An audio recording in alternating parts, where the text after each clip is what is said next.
프로젝트 파일을 하나 생성해 볼게요. 예를 들어서 그 프로젝트 클릭을 해서 새로 만들기 한 다음에 이건 어차피 지울 거니까 새 단일 사용자 프로젝트로 해서 바탕화면에 하나 생성해 보도록 할게요. 마침 종류. 그럼 바탕화면에서 생성된 프로젝트가 활성화되면서 아래쪽에 이렇게 리스트가 쭉 나오는 게 보여요. 이 상태에서 열기를 클릭하면 제 바탕화면 쪽에서 접속할 수 있는 폴더들에 구성되어 있는 부품 리스트를 볼 수 있고 여기서 열기 했을 때에는 바탕화면에 바로 로드가 되는 게 보여요.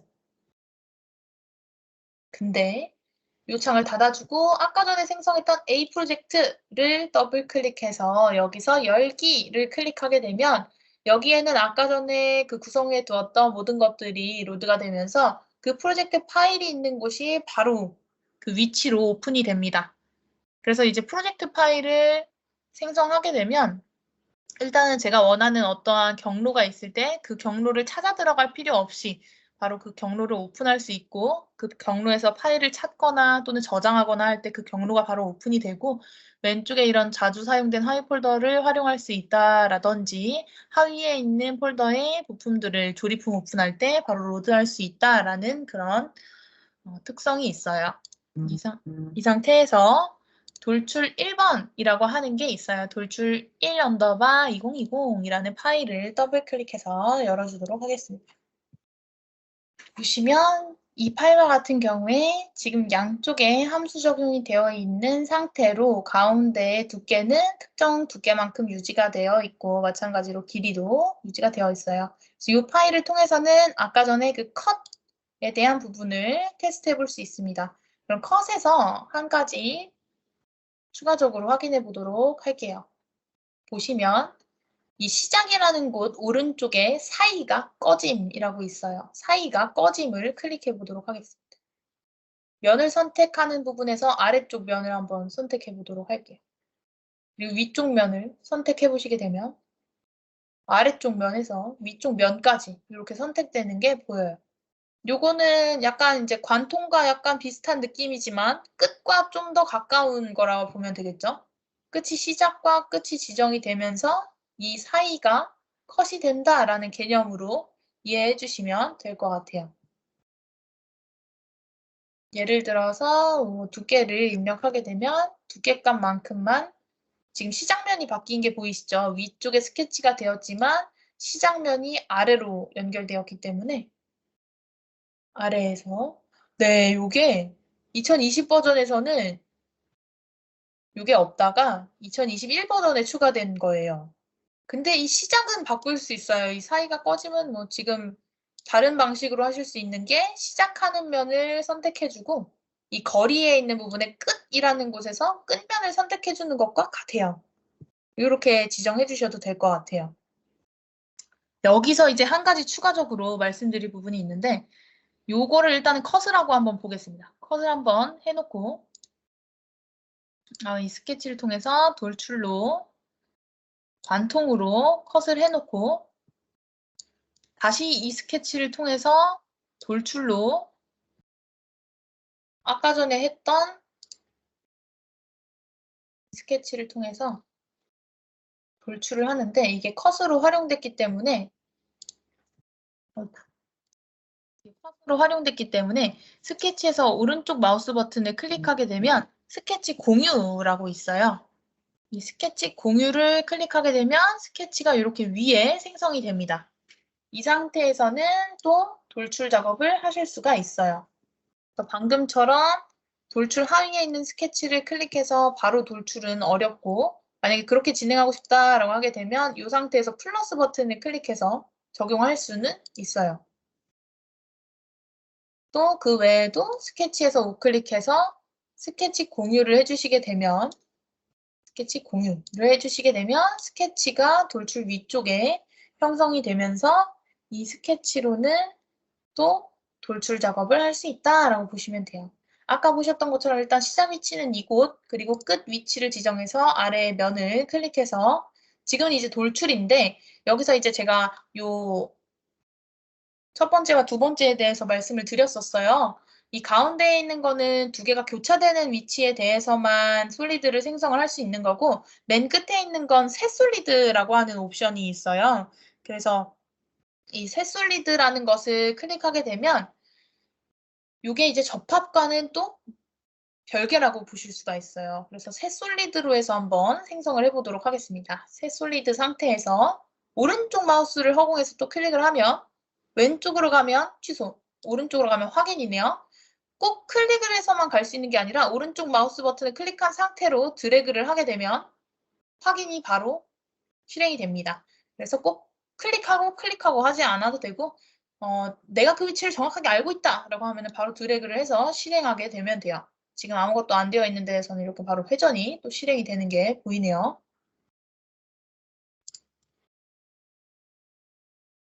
이 상태에서 보게 되면 스케치를 잠시 숨겨보도록 하겠습니다. 왼쪽에 스케치가 보여지는 상태로 자동으로 전환이 됐네요.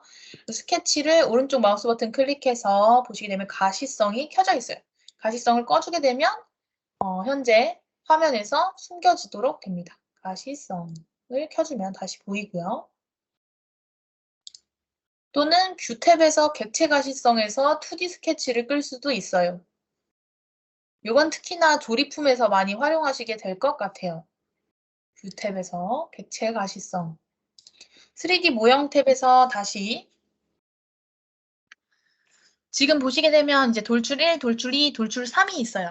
돌출 1에서는 사각형을 생성하고 육면체를 생성하고 그 다음에 돌출 2에서는 컷을 했다가 돌출 3에서는 돌출을 다시 했어요. 근데 요거는 아예 이 자체를 좀 명칭화했는데 이게 이제 멀티바디 설계 방식이라고 보실 수가 있어요. 그래서 바디가 하나, 솔리드 바디가 본체가 하나, 둘 이렇게 조각조각 나뉘어 있다. 이렇게 되면 나중에 지금은 부품이지만 이렇게 아이콘도 바뀌죠. 기억이 안 나실 수도 있을 것 같아서 새 문서를 하나 생성을 해보면 요 모양이 단일 바디 부품이고 그리고 아까 요 모양이 멀티바디 부품 모양이다 라고 보시면 될 것 같아요. 그래서 멀티바디일 경우에는 이렇게 여러 가지의 바디로 구성이 되어 있는 게 보이고 이렇게 바디로 구성하면 나중에는 요것들을 가지고서 조립품화 할 수가 있어요. 물론 각각의 조립 조건이 들어가지는 않겠지만 이 상태에서 조립품으로 변환할 수 있다라고 보실 수 있습니다. 그래서 이렇게 멀티바디의 경우 조금 측정되는 부분이 다른 게 있는데 그게 어떤 거냐면 예를 들어서 이렇게 멀티바디에는 꼭 이렇게 면이 닿지 않고 면이 좀 더 오버되는 경우도 있겠죠. 예를 들어서 이렇게 대충 시수를 원래 입력을 해야 되지만 스케치가 이제 스케치를 통해서 돌출을 할 때 이 스케치를 가지고 끝까지 돌출을 하는데 얘는 접합이 되지만 누구와 접합이 되냐? 얘냐? 얘냐? 그래서 안쪽에 있는 얘와 접합이 되는 솔리드다라고 하면 이 솔리드와 이 솔리드가 하나로 붙습니다. 근데 여기 이렇게 라인이 생기는 게 보이죠? 그래서 솔리드 왼쪽에 있는 솔리드 2번을 숨기게 되면 이게 안쪽에 컷이 되어 있는 거고 다시 솔리드 2번을 가시성을 켜놓고 솔리드 1번을 가시성을 끄게 되면 얘는 좀 더 오버돼서 튀어나와 있는 형상이라 보시면 될 것 같아요. 가시성 다시 켜면 이렇게 생겨 있고 멀티바디 개념으로 해서 설계를 하게 되는 이점은 아까 보셨던 것처럼 조립품에서 따로 부품을 불러와서 조립할 필요 없이 하나의 부품 환경에서 마치 부품들이 조립된 것처럼 내가 원하는 위치에 형상화를 할 수 있다라는 장점이 있기는 한데 그렇게 되면 아까 말씀드렸던 것처럼 조립 조건을 따로 넣을 수는 없고 대략적 위치만 구성된 상태에서의 조립품이 생성된다라고 보시면 될 것 같아요. 그래서 이 상태에서 이제 왼쪽에 보면 솔리드 본체라는 거에 형상화되어 있는 멀티바디의 리스트를 볼 수가 있고 이 리스트를 봤을 때 지금 보는 것처럼 만약에 이 부피가 이렇게 겹쳐 있다라고 하게 되면 아까 전에 보셨던 물리적 탭에는 질량이라는 걸 측정한다 했었죠. 예를 들어서 지금은 위쪽에 보면 이 재질 입력하는 부분이 있는데 재질 입력에 보면 기본값이라고 대부분 되어 있을 것 같아요. 이 부분을 클릭을 하시게 되면 리스트가 쭉 활성화되면서 여기서 어떤 것으로 재질을 입력할 것인지를 지정할 수 있어요. 그래서 예를 들어서 원하시는 거 아무거나 입력을 해보도록 할게요. 스테인리스 거친 화면이라는 이 재질을 한번 입력해봤어요. 이 재질을 입력했는데 정확히 사실 이런 형상이 만들어질 수는 없죠. 이렇게 사이에 가운데 이렇게 부피가 겹쳐진다니. 그러면 1번 부품에 있는 요만큼도 부피가 있는 거고 2번 부품에 있는 이만큼도 부피가 있는 거예요. 그럼 전체 1이 아니라 1에다가 플러스 알파가 되는 거겠죠. 그렇기 때문에 제가 직접 측정하고자 했던 그 정확한 치수가 아니라 오버 치수가 그 확인되는 거라 보시면 될 것 같아요. 그래서 돌출해서 우클릭해서 아이프로퍼티스에 있는 이 물리적이라는 것에서 업데이트를 하게 되면 여기에 질량이라는 게 측정이 되는데 이 질량이라는 것에서는 아까 보셨던 이 사이에 있는 이 교집합 영역이 측정이 되는 상태이기 때문에 정확하게는 이 돌출이 없어야 가능하다. 내지는 이 솔리드는 피처 편집을 해서 새 솔리드가 아니라 접합이었어요. 라고 바꾸고 확인을 하게 되면 승인 시 이 돌출은 문제가 발생돼요. 그래서 얘는 일단 억제를 해두도록 할게요. 얘는 오른쪽 마우스 버튼을 클릭해서 피처 억제라는 걸 하면 마치 없는 것처럼 구성을 합니다. 피처 억제. 그러면 제가 저 억제를 풀어주기 전까지는 저 형상은 이 문서 안에 없는 거라고 보시면 될 것 같아요. 그래서 솔리드 2번을 다시 보면 마찬가지로 억제를 해놨기 때문에 솔리드 2는 이 형상에는 없다라는 걸 볼 수 있어요. 솔리드 1만 활성화되어 있고 이 상태에서 다시 한번 아이프로퍼티스에서 물리적을 보면 질량을 업데이트 했을 때 아까와 다르다라는 걸 보실 수 있을 거예요.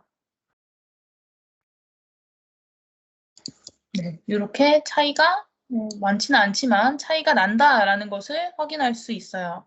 보시는 것처럼 완전 안에가 이렇게 겹쳐 있는 이 부피도 어차피 그 질량이라고 하는 게 부피에다가 밀도를 곱하는 값이니까 그 측정된 무게는 무조건 이렇게 원하지 않았던 형상이 겹쳐진다라고 하면 형상의 무게가 내가 원하는 것보다 좀 더 오버로 나올 수밖에 없다라고 보시면 될 것 같아요. 그래서 이런 식으로 해서 멀티바디로 할 수도 있는데 그거는 나중에 고급 교육에 좀 더 자세히 설명드리도록 할게요.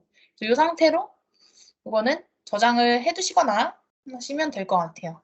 만약에 하나 또 설명을 드리면 3D 모형 쪽에 보시면 이렇게 멀티바디로 설계가 되어 있는 항목의 경우에는 예를 들어서 이 위치를 좀 옮기고자 하는 경우가 있다든지 할 수도 있을 것 같아요. 그래서 위쪽에 수정이라는 곳의 아래쪽에 화살표 버튼을 클릭해보면 확장이 되면서 본체 이동이라는 게 있어요. 그래서 본체 이동이라는 걸 클릭을 해서 보면 어떠한 솔리드를 이동할 건지를 선택을 하고 그 솔리드를 내가 원하는 X쪽에 얼만큼, Y쪽에 얼만큼, Z쪽에는 얼만큼을 입력해서 이동을 할 건지를 지정하고 내가 원하는 위치로 그 솔리드를 이동할 수가 있어요. 이거 보시는 것처럼.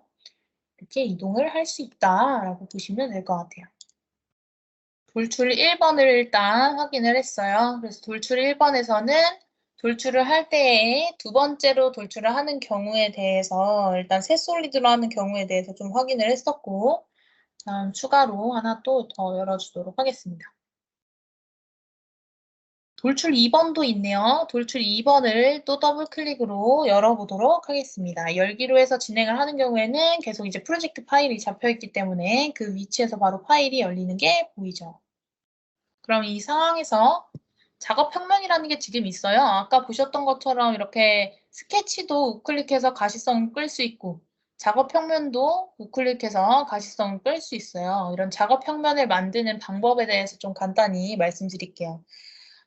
지금까지는 이제 평면 하나에 기본 평면, 왼쪽에 있는 원점 폴더를 확장해서 구성되어 있는 기본 평면들을 활용해서 그 평면에 2D 스케치를 하고 3D화를 했었는데 만약에 예를 들어서 제가 원하는 어떤 높이만큼 띄워서 또는 어떤 형상과 형상에 있는 모서리선을 활용해서 평면을 좀 만들어야 된다라고 하시는 경우에는 평면을 새로 만들고 그 만들어진 평면을 활용해서 거기에 이제 스케치를 할 수 있다 보시면 돼요.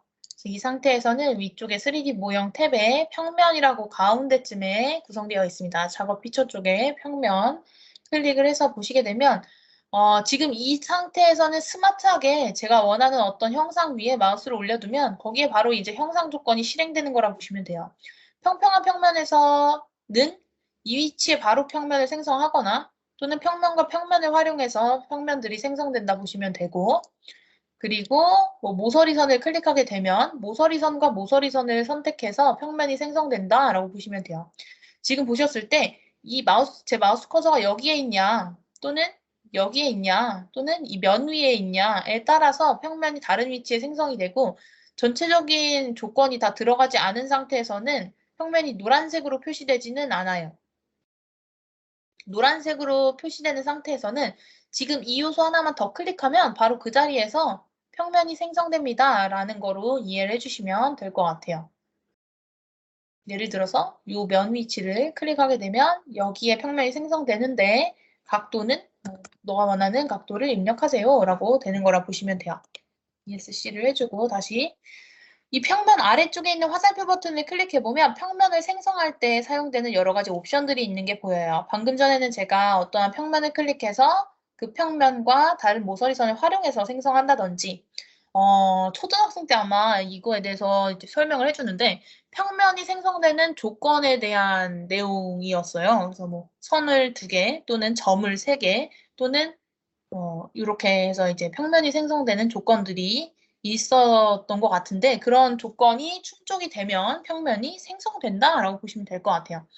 근데 이제 만약에 좀 잘 모르겠다라고 하게 되면 아래쪽에 있는 옵션을 활성화해서 아래쪽에 있는 옵션 중에 내가 지금 필요한 옵션이 뭐다라고 그 옵션을 실행해서 선택해 주신 다음에 그 옵션에 따라서 이제 평면을 위한 조건을 입력해 주시면 돼요. 그러면 그 조건에 합당되는 것만 선택할 수 있도록 하이라이트가 됩니다. 다른 것들은 하이라이트가 되지 않고.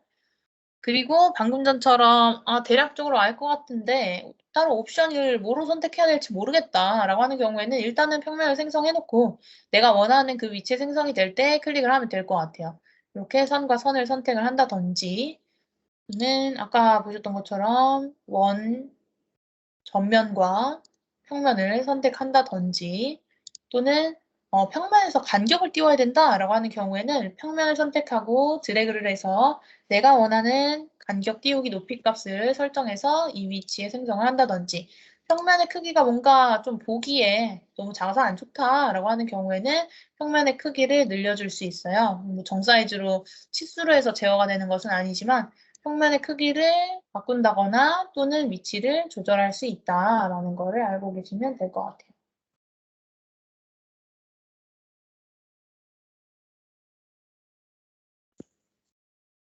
그리고 지금 보시는 것처럼 이렇게 평면이 뒤집어져 있냐. 보셨으려나 모르겠지만 뒤집어져 있어서 평면의 뒷면이냐. 사실 이게 의미는 크게 없어요. 이런 작업 평면에는. 근데 이게 뒷면이냐 또는 앞면이냐에 따라서 이렇게 색이 달라요.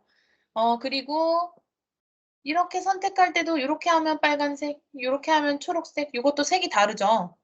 또 추가적으로 돌출을 할 때 스케치를 하면 스케치가 완전 구속이 되는 거는 이 색, 완전 구속이 안 된 것은 이 색. 이렇게 나뉘어 있어요. 사실 이게 지금 남색과 검정색이라 잘 구분이 안 되실 수도 있는데 이렇게 색이 나뉘어 있는데 이 나뉘어 있는 색들은 도구의 응용 프로그램 옵션에 들어가시게 되면 색상이라고 하는 탭이 있어요. 색상이라는 탭을 클릭하시게 되면 색상에서는 저와 같은 경우에 이 프레젠테이션을 되게 선호해요. 이 프레젠테이션에서는 제가 뭔가 캡처를 하고 교육 자료에 사용을 한다든지 설명하는 자료에 사용을 할 때 이 뒷배경을 하얀색으로 만들 수 있거든요. 근데 사실 보는 분들은 이제 이렇게 교육을 듣는 분들은 눈이 아플 수도 있어요. 그래서 뭐 대부분 뭐 천년이라는 것도 좀 선호하시는 분도 계시더라고요. 그래서 예를 들어서 이 천년이라는 걸 사용할 때 색상이지만 이걸 그라데이션으로 적용하면 아래쪽으로 갈수록 흐려지게 한다든지 아니면 뭐 저와 같이 프리젠테이션이지만 또 그라데이션으로 하면 프리젠테이션에서도 이런 식으로 구성을 할 수 있다 보시면 돼요. 저는 이제 색상이라는 걸 선호해서 색상으로 해서 적용을 하는데 스크롤을 아래쪽으로 내리시게 되면 여기는 구성표 사용자화라는 게 있어요. 이걸 클릭해 보시게 되면 이게 2018 버전에는 구성표 사용자화가 없어서 SDK라고 해서 별도로 색상을 컨트롤하는 유틸리티를 다운로드해서 설치를 한 다음에 서야 이걸 바꿀 수 있는 인터페이스가 나와요. 근데 다행히 2019 이상부터는 이게 구성이 되어 있어서 구성표 사용자화를 클릭하게 되면 이렇게 프리젠테이션이라는 게 있어서 여기서 트라이어드나 조작기, 선택, 뭐 배경 이런 것들을 설정할 수 있어요. 예를 들어서 아까 전에 지금 이 트라이어드 말고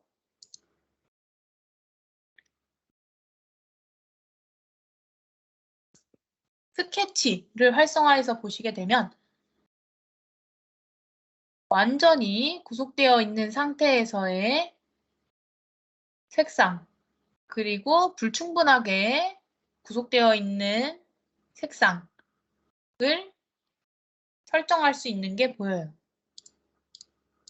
완전히 곡선 구속과 불충분하게 곡선 구속이 완전 정의된 요소의 색상을 바꾸는 방법이라 보시면 돼요. 이 색을 클릭하면 어떤 색으로 구성할지 그 구성할 색을 직접 선택할 수가 있어요.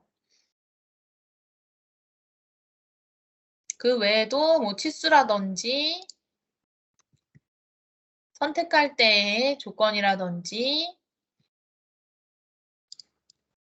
등등등의 색상을 바꿀 수 있어요. 배경 색상이라든지. 그래서 이런 것들을 원하시는 색상으로 적용을 해놓고 확인을 하시게 되면 현재 문서에 반영이 됩니다. 아까 말씀드렸던 것처럼 이런 응용 프로그램 옵션도 내보내기를 통해서 다 저장을 해주고 다른 분들에게 공유해 주실 수 있다라고 보시면 됩니다.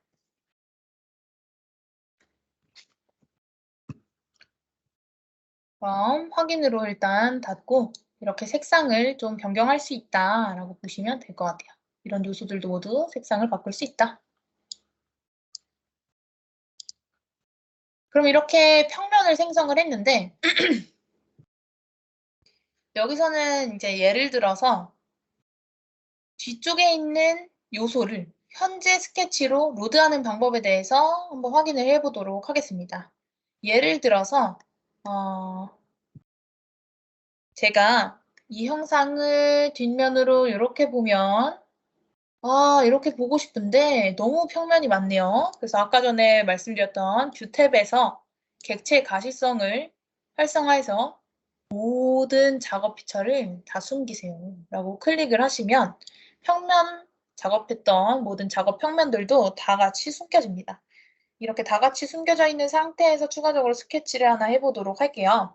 이 뒤쪽에 있는 면, 이 면을 선택해서 가장 오른쪽에 있는 아이콘이 스케치 작성이에요. 스케치 작성을 클릭하고 보면 뒤쪽에 어떤 요소가 있는데 이렇게 마우스를 올려보면 뒤쪽에 있는 요소도 선택이 되네요. 하이라이트가 돼서 요거를 형상 투영해도 되고 혹시나 뒤쪽에 있는 게 선택이 안 된다라고 하면 회전을 해서 요 원을 선택해도 되고 이 상태에서는 제가 지금 요면에 스케치를 실행해 놓은 상태죠.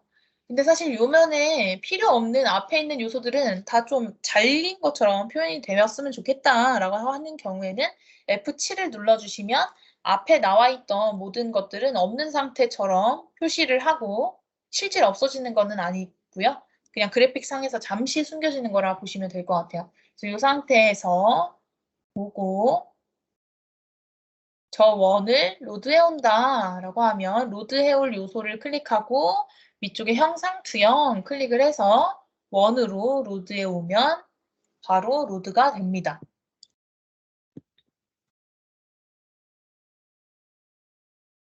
만약에 스케치를 로드할 때 그 전에 이런 구성이 켜져 있었다면 구성이 켜져 있는 순간에는 구성으로 스케치가 형상화됩니다. 그래서 예를 들어서 구성으로 클릭을 해놓고 이 원을 로드를 하게 되면 형상 투영을 하게 되면 구성이 켜져 있던 상태이기 때문에 이거는 그냥 참고용으로만 쓸게요 라고 로드를 해오는 거라고 보시면 돼요. 구성 다시 끄고 다시 형상 투영 켜놓고 이 원이나 원통면이나 저쪽에 있는 라인이나 클릭을 해주시면 다시 현재의 스케치 위치에 스케치 요소가 로드됩니다. 그러면 이렇게 로드된 형상을 다시 돌출을 한다는 가정으로 넘어가 보도록 할게요. 3D 모형의 돌출 클릭을 하게 되면 다른 형상에 활용을 하려고 했는데 지금은 또 안 보이네요. 그래서 F7을 다시 눌러주시면 정상적으로 잘렸던 형상들이 다시 표시가 되고 이 상태에서 다시 돌출을 클릭해서 이번에는 이 공면까지 돌출이 되었으면 좋겠다라고 했을 때 여기에서 이제 끝을 이 곡면으로 선택을 해주시게 되면 자동으로 이게 사실은 평평한 면으로 돌출이 되는 형상이지만 자동으로 이 곡면에 있는 라운드를 인식해서 모두 다 정상적으로 전면으로 붙게끔 돌출이 됩니다. 그래서 끝을 클릭해서 이 끝에는 면을 U면으로 클릭을 해주시면 이 면까지 이 스케치가 돌출되는 게 보여요. 우클릭해서 확인 해주시면 형상이 이렇게 생성이 됩니다. 그리고 나서 다시 3D 모형 탭을 클릭해 보도록 할게요. 3D 모형 탭을 클릭해서 구멍을 생성해 보도록 하겠습니다. 구멍은 위쪽에 보시면 수정 패널에 구멍이라고 있어요. 아까 말씀드렸었던 내용 중에 프로젝트 설명드릴 때 구멍에 대해서 말씀을 잠깐 드렸었는데 이 구멍 기능을 통해서 홀을 생성한다고 보시면 돼요. 그래서 구멍을 클릭해서 보면 구멍에 대한 스펙을 지정을 하고 위쪽에 플러스 버튼을 클릭하면 그 지정한 스펙에 대한 구멍을 즐겨찾기로 등록할 수 있는 개념이라 보시면 돼요. 그래서 일단은 위치를 예를 들어서 내 위치를 여기랑 여기로 지정을 할 거다라고 이렇게 선택을 해주면 이 위치가 일단 선택이 되고 아까 눌렀던 F7 안 되네요. 그래서 이 상태 두 개를 클릭을 해준 다음에 치수 입력이 필요하다라고 하게 되면 이제 라인을 클릭해서 바로 치수를 입력할 수가 있게 돼요.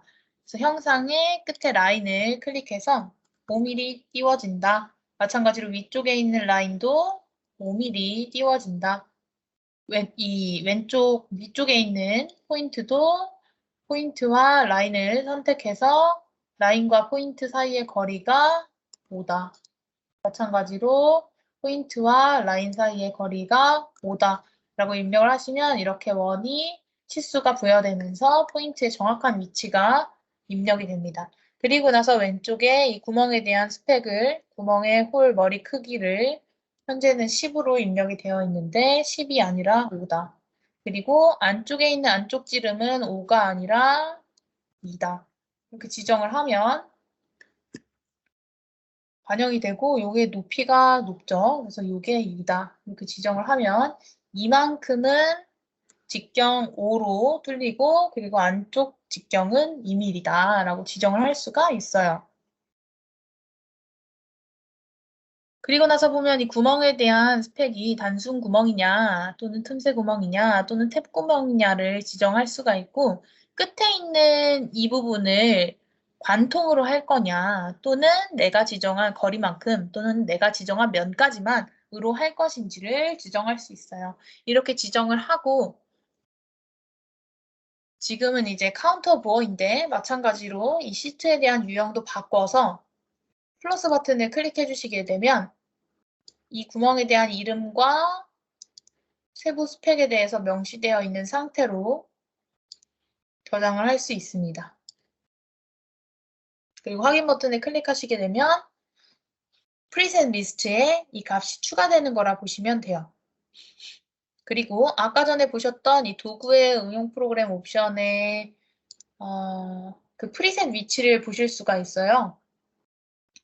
사전 설정이라고 하는 이 위치에 한번 들어가 봐 주시면 저기가 지금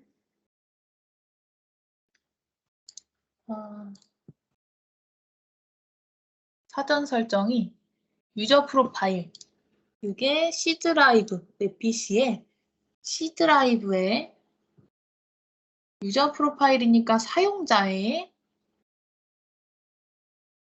그리고 제가 사용하는, 저는 EDNC DAKIM이니까 이 안에 들어가서 앱 데이터 안에 로밍 안에 오토데스크 안에는 없네요. EDNC 안에 앱 데이터 로밍 오토데스크 안에 인벤터 지금 하는 게 2022니까 2022 지금 2020이네요. 오토데스크에 인벤터 2020 안에 프리셋이라는 폴더가 있어서 이 프리셋을 구성해서 반영하는 경우에 이 폴더 안에 이제 파일이 구성될 거예요. 그럼 구성된 파일을 다른 사용자와 공유하시게 되면 이 프리셋과 연관된 그 파일들을 다른 사용자들도 로드해서 사용할 수 있게끔 적용할 수 있습니다.